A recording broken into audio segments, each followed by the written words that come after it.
What is going on, world-class athlete? Are you losing right now to players that you know you should beat? Or are you getting dragged into long, frustrating rallies that usually just end with an unforced error?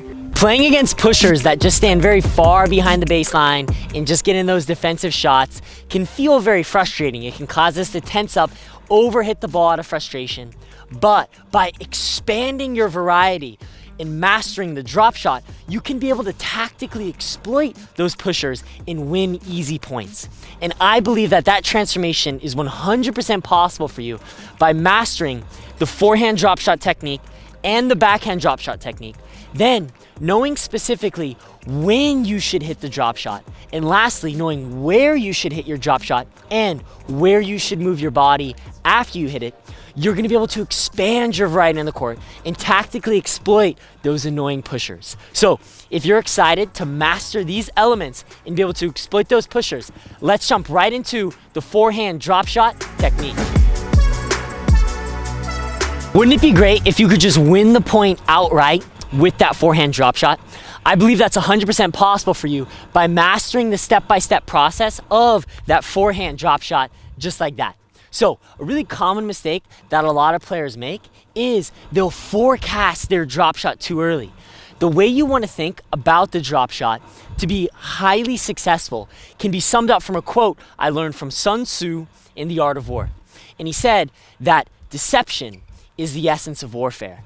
If you really want to keep your opponent on their toes, if you really want to feel that sense of advantage and ability to tactically exploit those pushers, what you want to do is disguise the drop shot. Disguise the drop shot. Here's exactly how you can disguise the drop shot to be able to easily win from that drop shot right off the bat. So as you set up to hit the drop shot, you want to act as though you're going to hit the forehand. So you're going to land that wide split, you're going to execute your unit turn, then right as when you would normally release and execute your backswing, you're going to initiate a grip change with the off arm, shifting to a continental grip. From there, the key checkpoints that you want to emphasize are that the racket is above the hand, the racket's going to be behind the hand, and also the racket's going to be lined up with around the middle of the torso. From this position, it's going to be extremely easy for you to go through the ball and hit that nice, delicate drop shot with a lot of touch and feel. My mistake here, and a mistake that a lot of players make, is I would take too large of a swing and I would really tense my forearm and wrist during the shot. But that actually reduces your feel, and you actually don't have to hit with that much slice to be able to hit their winner right off the bat. The key is to maintain a very relaxed wrist and a very relaxed forearm, driving this shot from the bigger muscles of the pec and of the shoulder. By using these bigger muscles, it's gonna allow you to generate more accuracy as well as a lot more touch and feel by keeping those forearm and wrist relaxed. Once I implemented this into my game, now my feel and my touch has exploded. I'm so confident and I'm able to execute under pressure because instead of tightening up, I stay very relaxed.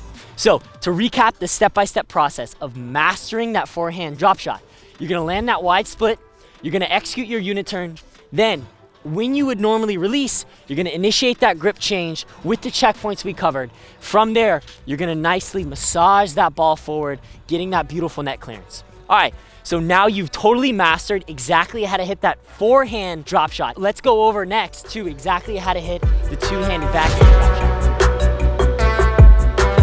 Executing the two-handed backhand drop shot is highly similar to the forehand drop shot. We're gonna cover the similarities as well as the differences.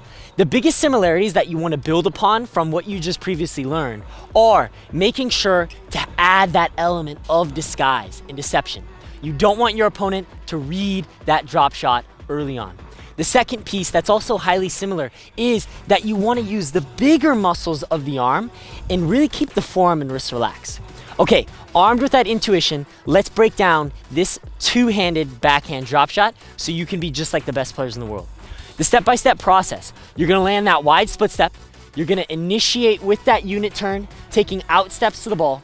From there, where you would initially drive the leg, rotate, and create that racket flip, you're gonna, from that position, start your forward swing with two hands on the racket, then release to one hand on the racket, driving forward, down, making contact, and finishing with a slight degree of underspin.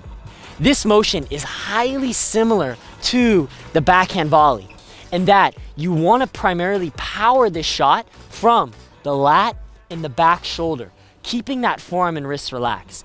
In fact, a common visual checkpoint that you'll see players like Novak Djokovic doing when they hit the backhand drop shot is at contact, their racket will actually travel back when they make contact.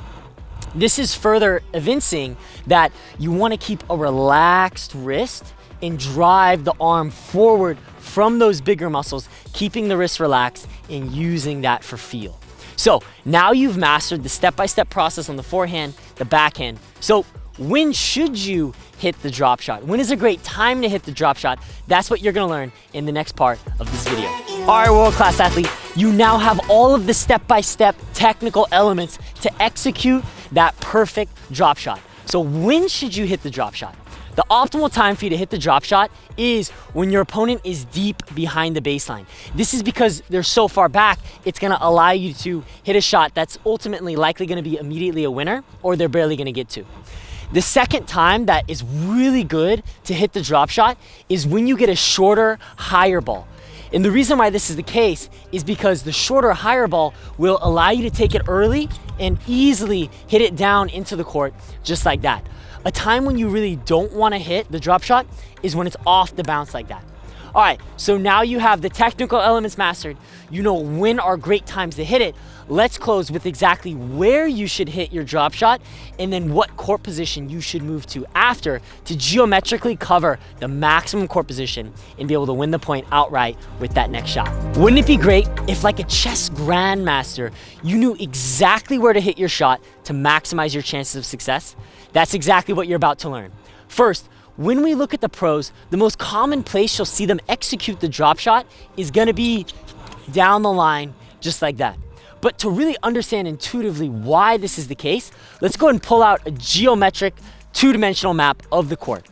As you'll see, there's two reasons why hitting your drop shot down the line is tactically superior. The first reason is that by going down the line, it allows you to hit your drop shot to cover the least amount of distance. And what this does is it maximizes the amount of chance that the ball will bounce twice.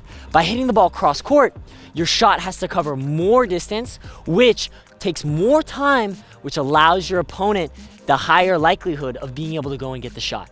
The second reason why is with court coverage, your primary objective is when you land your split step to be able to cover geometrically the maximum amount of court and options available to your opponent. So let's go and pull back out that two-dimensional map. As you'll see, after executing the drop shot, if you went down the line, you would simply just have to move straight forward into the shot to cover that maximum court distance. Conversely, by going cross court, you're gonna have to cover more distance, taking more time to be able to get into that optimal court position. All right, so we've covered so much in this video. You now know exactly technically how to execute the drop shot on the forehand, the backhand side. You know exactly when you should hit your drop shot, and now you know exactly where to hit it as well as where to move to. I hope you absolutely love this video. I had a huge pleasure shooting it for you. I hope you got a lot of inspiration. And remember, when you go out in the court and you try and implement all this, it might not be successful for you right off the bat. The main key is persistence. To go out each time on the court with a new idea, a new mindset, a new positive habit, and over enough period of time, you're gonna grow, you're gonna improve to your highest levels of performance on the tennis court. So I hope you love this video. Again, make sure you click that like button, click that subscribe button, and I'll see you on next week's video. Let's go.